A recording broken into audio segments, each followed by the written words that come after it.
one, and we are live.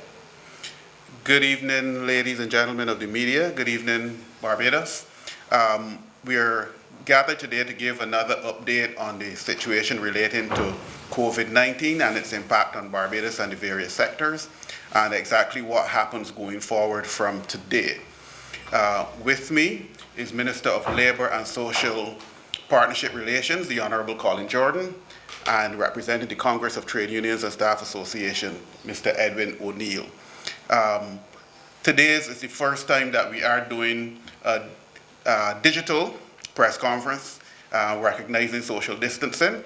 So there are no members of the media present, but they are all logged in online and will ask questions, and we will do the responses that way. So I'll turn you over now to Minister Jordan. Good afternoon, media. Good afternoon, Barbados. We've just been engaged with some key leaders, a subcommittee of the social partnership, and essentially what we were speaking to today had to do with preparing for a stage 3 situation. And so I've come from that meeting to share with you. From the medical personnel, there are no new cases in the testing that has been done, completed so far, so that the number of positive cases for COVID-19 remains at 17.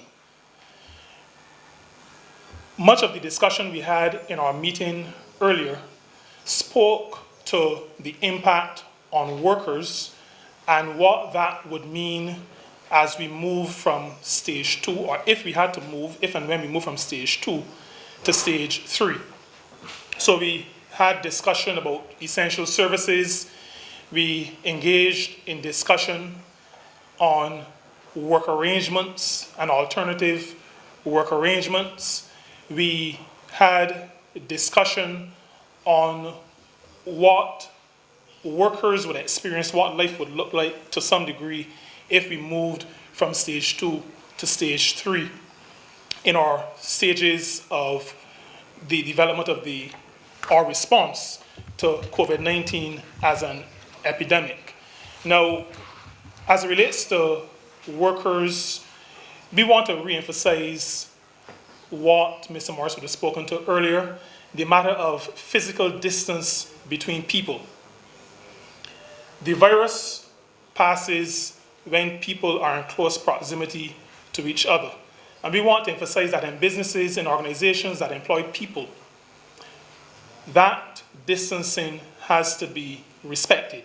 And so we expect that those who lead in organizations will make the arrangements that would allow for people to have that distance in between themselves as they work. We recognize that there are ways of living that Barbadians have become accustomed to, because even coming to this press conference, coming on the stairs of the Warren's office center, I saw people who were not workers, but who were still in very close proximity to each other, because that is how people feel comfortable. But we want, from a workplace perspective, for those who lead workers' organizations, those who lead businesses, those who lead employing organizations generally, to adhere to the arrangement of having physical distance between and among workers. And I think that should be at the base of how businesses and other employing organizations manage their affairs. There have been situations reported about clustering in certain establishments and people feeling uncomfortable. COVID-19 is not a scenario to be trifled with, and so we would expect that while people go about their normal business still, we would want all the appropriate precautions to be taken to ensure that there is not the kind of spread that would cause us to have to move to the next stage. All of that said, we as a government believe in being proactive. And so while we are not yet at that stage, we do not know if and when it will happen. And we have been fully engaged in the planning that will allow us to respond if and when we move to that stage. I would also want to share, as Minister also responsible for social partnership relations, that we have been receiving relatively good responses from the business sector as it relates to partnering with government in outfitting our quarantine locations as well as outfitting our isolation centers. And I want, on behalf of government, to encourage businesses and other organizations who are able to continue and to deepen that partnership. We are in uncharted waters, and we face potentially a very, very difficult situation. And so we're going to have to face this challenge together. Government is not going to be able to bear all the costs, and the private sector and businesses and other employing organizations are not going to be able to bear all the costs. But we can do it together. We believe we have the resources, we have the goodwill, and so we are calling on the social partners, particularly commercial and philanthropic organizations, to continue the partnership that you've started and to deepen that partnership so that together we can have in place all the adequate supplies and equipment that would allow for the medical authorities, the health authorities, to be able to manage this situation on the island. And with that, I think I should probably now go directly into any questions that you may have for me.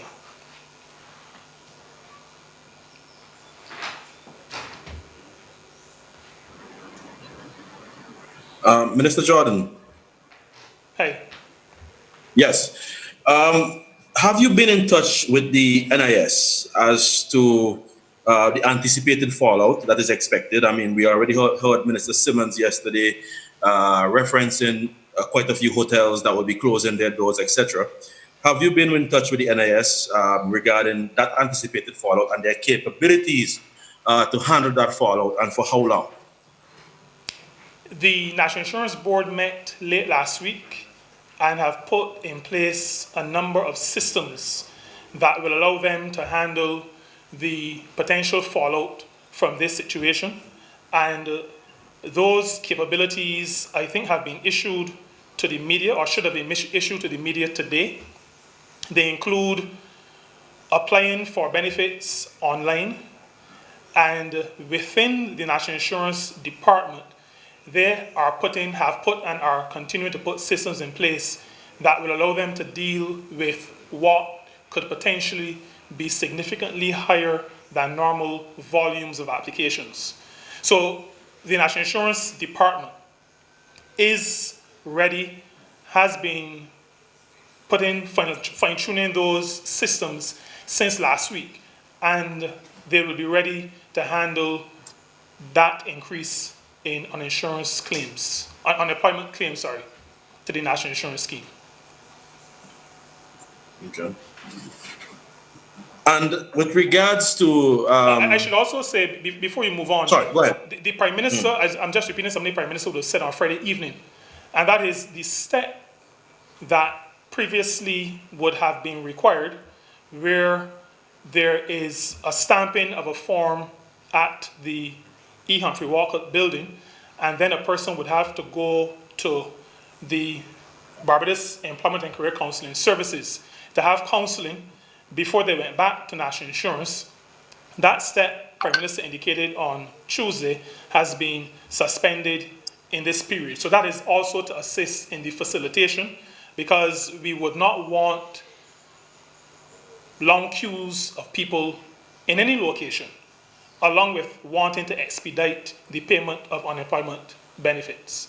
And so the online processing will be allowed to work, and there will not be the need for queuing in any place to be able to obtain the unemployment benefits. Yesterday, Minister Simmons as well outlined some of the displacement already taking place in the hotel sector. 24 hotels, I think, that he would have mentioned, and counting. Um, are you now getting a greater sense of the type of displacement within the workforce? I mean, are other companies reaching out to you to telling you of what type of displacement or what type of job losses that we might be looking at because of the unpredictability of the situation? Well, like I said, we've been just meeting, strategizing for a worst case scenario. Once tourism arrivals dry up, there is a significant knock on effect. And we know that even without having to face a COVID 19 situation, because much of the economy is driven by our tourist arrivals. So that when we speak to hotels and restaurants and other direct services, those are things that are known. But lots of construction is also driven by tourism. Then there are the distributive trades, both on duty-free side and on food and beverage. So there is a knock-on effect, and we would expect that there will be impact, negative impact, once tourism contracts across a range of sectors. There are some sectors that may be able to continue their work using the technology. International business may be one such sector, but a number of sectors will be impacted. We believe, though, that agriculture is one that can see some expansion at this point, because we have to rely, and I think the Minister of Agriculture would have spoken to this on Friday as well in the House of Assembly. We are continuing to push, because we started before we got to this situation, to get additional persons involved in farming. And so we expect to see a pickup in agriculture, while we see the contraction and decline in tourism and in tourism-related industries. Minister Jordan, good evening. Can you give us an indication as to how many tests done in the last 24 hours, and what is the condition of the 17 persons who have tested? Dr. Best would have said previously that they were mild. So just can you tell us if they're still mild, and how many tests were done in the last 24 hours? I'm going to invite the Acting Chief Medical Officer to respond to that. Hi, good afternoon. The Best DeSantis Public Health Lab would have done 132 tests as of yesterday. You asked also about the status of the 17 persons who are COVID positive. They range from mild to, I think there were 2 cases that were not quite moderate, but persons that we had to pay very close attention to. And they're all stable. We don't have any concerns right now, any major concerns with any of the persons who are in isolation. Dr. Best, with regards to the contact tracing, how far are we along where that is concerned at the moment? By the way, this is our Colin Monty Barbados today. Yeah. So just as a reminder, contact tracing is perhaps one of the most critical interventions that we're doing from a health perspective. When you perform contact tracing, you're able to identify new cases, and you're able to stop the spread of the disease, and therefore you are able to contain more effectively. So we started contact tracing from the very first person that was identified, the very first 2 cases, and through contact tracing we have identified 8 additional cases through contact tracing. The contact tracing teams are based in the polyclinics. So essentially we would assign a team based on the catchment area that related to where the person is residing, and the teams go out and they do aggressive contact tracing through history of where they've been in the last few days, and then they go to those persons who they came into contact with, and ask them if they have any symptoms in keeping with COVID-19. And for those who have symptoms suggestive of COVID-19, a swab is done to determine if in fact they have it. But guess what I'm Dr. driving Bliss, at? In terms of the 17 persons that you were conducting the contact tracing on, how close are you to wrapping up that process, or is it still a ways off? No, but listen, for every single case that we get, we do a set of contact tracing. I think your question is a little bit tricky because you're asking, did we finish contact tracing for a particular individual, and how many of the 17 have we finished contact tracing for? That's a little tricky for me to answer because it is a very involved process. Dr. Best, you mentioned 132 cases, but you didn't indicate how many cases 132 tests. were done. Yes. Tests, right? How many tests were done since the last information that came yesterday? So we did 11 tests, if I remember correctly, on Sunday, and none of them were positive. So that's what brought the total up to 132. Did any of these persons who went from mild to just a little higher in terms of your sickness level, did they require particular medication or just observation? They required a little bit more than observation. One of the cases was an asthmatic, so the COVID-19 disease would have exacerbated her chronic asthma condition. So that's one of the cases that we had to pay very close attention to in terms of making sure that that person didn't deteriorate. So the special medication would basically be indicated based on what needed to be done for that particular person. So in that case, we had to treat that person's asthma and continue to monitor them.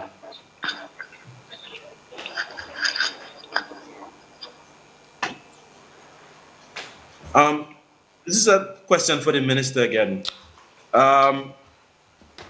With regards to, we realize that the majority of Barbadian employers would be seeking to do their civic duty, but is there any, in terms of trying the best to keep as many employees as possible, is there any concern along the way of some that might use this opportunity to try to unburden excess staff that they might have, or try to downsize as much as possible? Is that a concern, or has that entered into your permutations at all?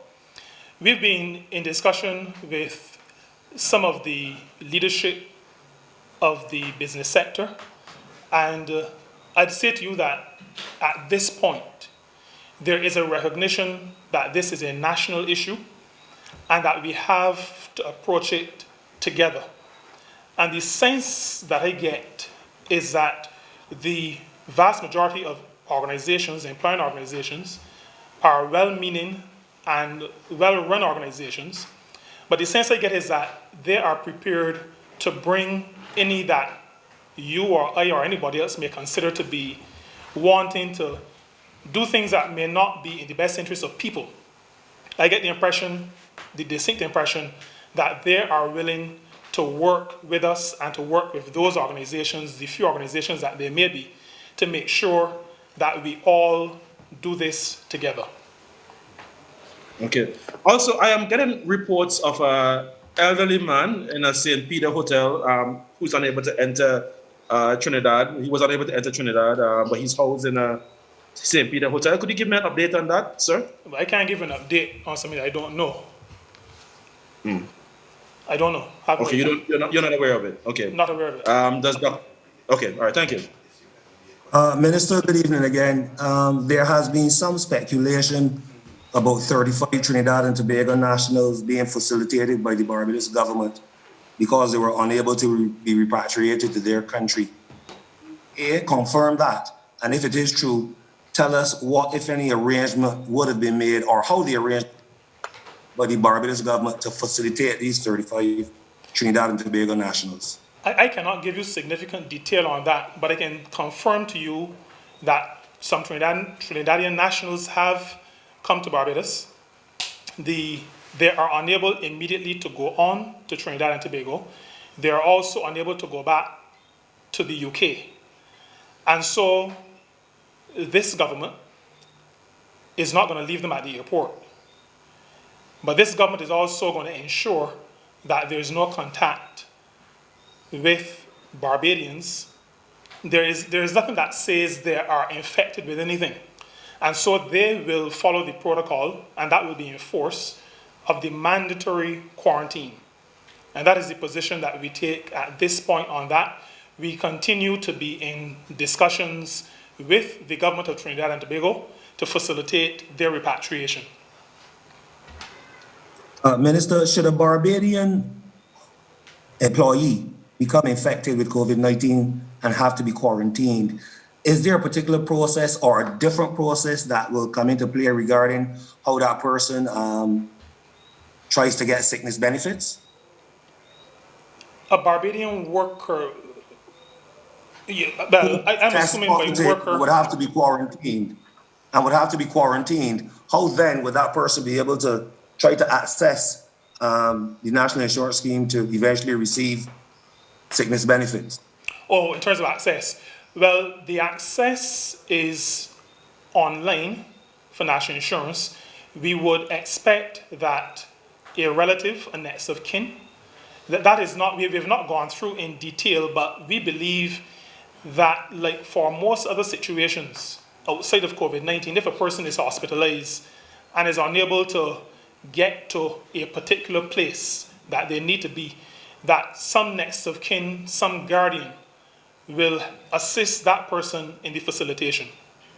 And we believe, well, we would think that that would happen in a situation like this. Good evening. You could stay next. Yeah, thank you. Go ahead. Good evening, ladies and gentlemen of the press. Good evening, Barbados. The threat of COVID-19 is real. It will impact on labor. We have been in discussions with government and with the private sector. It is a threat the likes of which we have not faced in modern times. But because of the goodwill, the recognition that we are all in this together, a number of innovative and creative responses are emerging and will likely continue to emerge as the crisis deepens. This consultation affords us the opportunity to sit across the table in the social partnership setting. And there has been the absence of rancor and hostility. And like I said a few moments ago, there has been the underlying reality that we are all in this together. And therefore the rigid separations that might otherwise exist has to be put under the carpet as we ride through this together. Labour is fully committed to doing its part. We recognize that we are a society governed by law, and the process of negotiations and consultations allows for a clearer and better understanding and a better working relationship. I will appeal to my colleagues in Labour that thus far we have demonstrated a level of maturity and responsibility, a willingness to be guided by the science and by the experts. And I can only urge that we continue in like manner as we ride through this crisis together. Thank you. Minister? Possible? Sorry, hello? Hello? Go ahead, Victor. Hi, Vic. Yeah, Minister Vic Fernandez, Capital Media. There's a large body of self-employed workers, craftsmen, mechanics, all kinds of people, chefs and others across Barbados. How how are we providing for unemployment benefits? So those persons who fall outside of the normal NIS employer-employee relationship and who are self-employed, and the small operators who run their own little businesses. I think on Friday, Prime Minister would have announced some assistance for persons. I think they maybe would have been particularly in the tourism or tourism-related industries, and I think chefs may fall under that, even though I do not remember it being that category being specifically mentioned. But there was going to be a requirement for them to be registered in order to access any benefit that may be available. When you say registered, what do you mean? Well, register with NIS, because there has to be a knowledge of who these persons are. So there has to be a registration so that a determination can be made as to if and what kind of assistance would be rendered in a situation like that. But what about those who are not registered, but who are employed and who have little businesses and so on? What happens to them and now they're totally unemployed? Is there any consideration for them? Yes, well, the registration needs to happen and happen quickly, and that can happen with national insurance, and then we will take it from there. This may not be the time, but I am not going to allow it to pass to say that people need to register, need to pay national insurance contributions, because Indeed. what happens is that a system is set up. There are a certain number of contributions or people who contribute. The actuaries determine rates and payouts. When something happens and you have to veer away from what has been decided and agreed, then you put additional pressure on the system. I want to use this opportunity, even though this is maybe a national emergency kind of situation, but I'm still going to use the opportunity to ask people not to wait until these kinds of scenarios. Register with the National Insurance Department, pay your contributions. There are flexible arrangements. We're going to talk more about it after we get through this, but I just want to put that on the table at this point. Thank you. Good evening, Minister Jordan. Wendy Burke, Starcom Network News. Hi, good evening. I have two questions for you. The first one I wish for you as well as the SETU SAB rep to address, and that is the necessity for consultations with the Labour Office before the laying off of staff, especially in an instance where, say, a business may have to let go more of 50% because that amount may not necessarily be able to work remotely. That's my first question. My second question is, if we have to move to stage 3 and declare a state of emergency, what are the implications for businesses in part and also for the individuals? Let me begin with the second question to say to you that I left the meeting that I referred to earlier discussing that very matter, what happens in stage 3 in a state of emergency kind of situation. And those details, as we speak, are being finalized. We are quite close to knowing exactly what is to be done. I think when I left, we were close to finalizing that. And that information is going to be made public, I think, tomorrow. But that is being finalized and tweaked as we speak and should be completed sometime tonight for sharing, I believe, maybe tomorrow. But what is certain is that once a stage 3 is announced, details will be given at that time as well.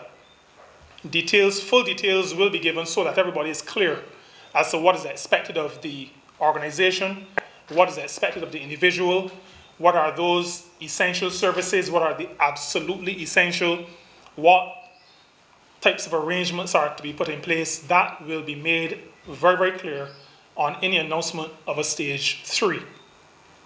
So that information is close to being finalized. You asked first about the requirement, if you can repeat that for me, Wendy, the requirement to go to the Labour Department if you're going to lay off a Yes, significant the number of persons. question was, what is the necessity of consulting right now with the Labour Office Right. before So- making any staff layoffs, especially in an instance where it might be more than 50% of your complement? So if I can go back to tourism, which is probably the first sector that would have been negatively impacted in a major way, we expect that those conversations would have already started. This is a situation that is very fluid, and I think those of us who watch the news internationally recognize that things can change very quickly. So that being very rigid is not what we have the luxury of at this point. And I think you heard, and you will hear from him again, but you would have heard the head of C2SAB speak to that. And he would have spoken to the maturity shown by the labor movement. Now, we would expect, though, that businesses have already been speaking to workers and workers' representatives, because this is not something that we're only starting to talk about today, Monday. We've been talking about this maybe for about 2 weeks already, so that workers and their representatives, as well as businesses, are aware of what is going on. And if you speak to workers in the tourism industry, they are aware, their unions are aware, and I think everybody knows what the potential can be. Everybody knows what the potential can be. So those discussions are ongoing at what we in industrial relations call the company level or the domestic level. They've also been taking place at the more national level. The Prime Minister would have met with a wide cross-section of leaders. She spoke to that on Friday as well, last week. And we were meeting earlier today, most of the afternoon, we were meeting with leaders in the trade union movement. So that conversation is taking place at the domestic level, but also at the national level. And as Mr. O'Neill said, the approach has been a very, very mature one. Okay, I thank you for that response. I know I said only 2 questions, But did you but want I Mr. just want O'Neill to have respond? something clarified. And that is, how do we categorize what are the essential and non-essential services at this stage? That you will know, you will get some indication of that maybe tomorrow. Like I said earlier, I left a meeting where that was being discussed. We are pretty much agreed, but I'll share, for example, that something as basic as food needs to be available. I would also share that you would expect to have electricity supplied. So there are a number of things that are obvious. You would expect that persons who work in law and order would be at work. You would expect maybe that people who work in security generally would be at work, but specific details will be shared later. Those lists are being put together as we speak, and you will get that information not today, but maybe by as early as tomorrow. Minister, If I again. was, Let's let Ms. O'Neill respond to Ms. Burke's question. Go ahead. hi, Wendy, the COVID-19 virus is a stage in the development, the history of Barbados. That this too shall pass. And we have to think of a Barbados post-COVID-19. And that's why I said that we have approached this with a level of maturity that in other circumstances might not have drawn it out. A national emergency is self-explanatory. For sure, the protective services, police, soldier, firemen, prison officers, by the nature of the job, will have to be at work. The curious thing is that for some reason, people don't widely appreciate that they are also workers and have the hope and the aspirations of any labor movement. There cannot be a Barbados if people are not being fed or have the opportunity to get food. So those persons in the distributive sector, the markets, the supermarkets, the shops, even in the face of a national emergency, will have to be considered and their role factored in to the whole society. And finally, no matter what legal framework is set, because we are human beings, we have to make provisions for exceptional circumstances and exceptional rules. The fact that these considerations have been on the table means that the elements of the social partnership are not removed or divorced from the wider society, because these are some of the very points that were articulated today and will continue to be as we have to fashion responses to an area where we have not gone before in modern times. I Minister, thank you, Mr. O'Neill. Minister Jordan, question for you. Hey, go ahead. There has been some back and forth in society about the capabilities of employers in terms of vacation, and if things become pretty slow in their businesses, sending persons on vacation or asking that they go on vacation. Can you provide, as Minister of Labour, some clarity regarding what employers can and cannot do? Understand that this is a very unique situation the country has not been in before. I'm glad that you said it is a unique situation, a first time, at least for those of us who are alive now. And there is not much by way of guidance in terms of what we can look back at to guide us as to how we should handle some of these situations. That is why Prime Minister has been very clear to involve all the partners in the discussion. And so today, we discuss what were some of the options that could be used by employing organizations as it relates to their workers, and what could happen if they were on quarantine, for example, if they were isolated, if there was a total shutdown. All those things are being discussed. The private sector is crafting a number of options that can be used by employing organizations to address the very question that you are raising. Now, if you're asking a strictly legal question, then I would have to say to you that vacation and the scheduling of vacation is in the purview of the employer. That is if I take a strictly legal position, and it cannot be extended beyond, I think, 6 months after the anniversary date. There are those legal stipulations. We are in uncharted territory.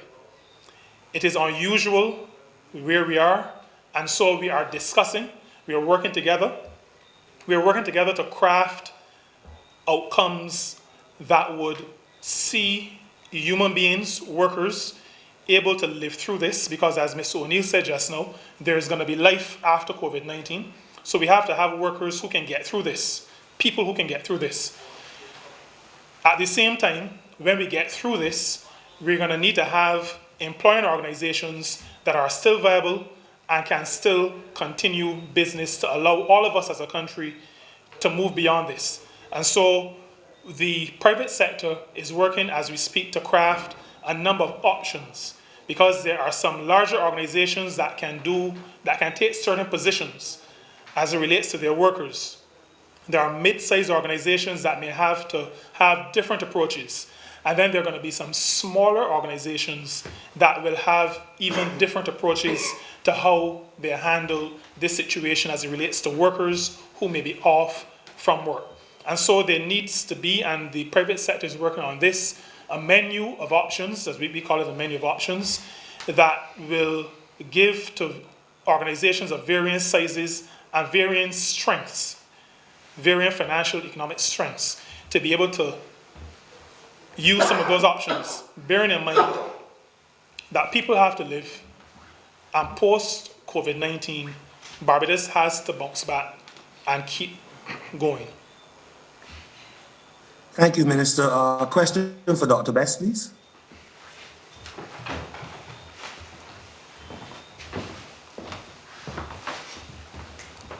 Go ahead, Barry. Dr. Best, good evening again. Can you give an indication as to if or to the volume of Barbadians who are presenting to polyclinics believing they are symptomatic, and if any tests have been done on Barbadians that would have presented? Yeah, that's a great question, Barry. So let me answer the question a different way. Since we set up the hotline that you are aware of, we've received a lot of calls about persons who are having respiratory symptoms. What we do at the hotline is that we evaluate those persons and then we make suggestions as to where they can go. In some cases, it involves us making a referral to a polyclinic or to their regular doctor once we are pretty sure that they don't have COVID-19. What we don't have are the data to show the numbers of persons who are calling in with possible respiratory complaints. We also don't have the number of persons with respiratory complaints that come to us from private clinics, for instance, or even from polyclinics. What I can say is that the index of suspicion is there, which is a very good thing. So a lot of doctors are calling us to consult with us. And when I say us, I'm talking about myself and other members of the team, because that's the only way we're going to get on top of this. We need to have a certain index of suspicion to then say, well, let us do a test. So I mentioned 132, that's the end result of it. So these are persons who would have had respiratory symptoms. You're not going to test somebody who does not have any respiratory symptoms. One last question, Doc. Should we do have a patient that reaches a stage of the virus being severe, are we in a position to treat him or her in terms of medicine? Do we have medicine in country that we can treat? Barry, absolutely. So let me just remind you that there's no specific antimicrobial for coronavirus, for this strain of coronavirus. So the medicines that we have are the supportive medicines. So when a person is in an ICU bed, there are different medicines that are required. So that is, I think you're asking about critical. So if you're in a critical stage or if you have severe disease, we can give supportive therapy. So you're giving oxygen, for instance. If the person is on a ventilator, you'll have to give different medications to keep their blood pressure up and to keep them alive and to sustain them. So we have those. Thank you. You're welcome. Question for Minister Jordan. Hi, go ahead. Yeah, Minister. I mean, we have no idea how long this COVID-19 crisis will last, and clearly, therefore, the resources of the NIS will be severely stretched. If I might use a quote from a former prime minister, you're likely to have sore nipples. My question to you is, in a prolonged environment, are we giving thought to some creative ways in which labor can be kept employed? For example, let's look at the duty-free sector, for example. That is a sector that is going to be, like many others, all of the tourism-related things, going to be severely tested. I'm seeing that restaurants are offering takeouts and specials and that kind of stuff to be able to keep their staff employed and alive and so on. But what about that sector, that large body of people, the tourism, duty-free sector? Is government giving any consideration, perhaps, to the waiver for a limited period of time, up to a particular sum of money for Barbadians who may want to purchase stuff within the duty-free sector? Is that something that might be under consideration? That I'm not able to answer. That it would be a matter for the Ministry of Finance and Economic Affairs. That is not something that we discuss in relation to workers and the structure that work and work-related activities will take. If you're asking about what are some of the other things that people can get involved in, you spoke to the matter of takeout from restaurants. And we've also suggested, and I think others have as well, because we're not pretending to have a monopoly on the ideas.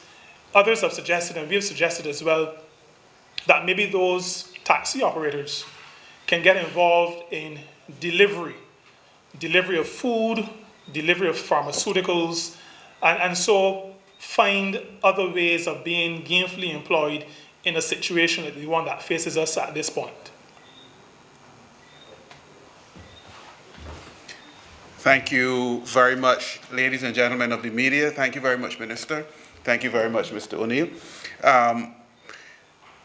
We will continue to update you, as I said earlier, on the developments related to COVID-19. But one thing I would like to point out is that given the pressure that is being placed on frontline personnel to face the press on a daily basis, we have decided that the distribution of information via this means would now be reduced to at least 2 times a week, so that the Chief Medical Officer and his counterparts can do the critical things relating to the control of COVID-19. And therefore we will let you know when we will hold the next one, but we will keep you updated on information, and we will continue to provide information in relation to our international obligations. One other note, the Attorney General, the Honorable Dale Marshall, will address a number of issues during the evening news on CBC, so you can tune in to see his responses, particularly to the issue of the Trinidadians who are now in Barbados, and in terms of what government's position is on them and what is likely to happen in the coming days. So thank you very much, and have a good evening. Thank you.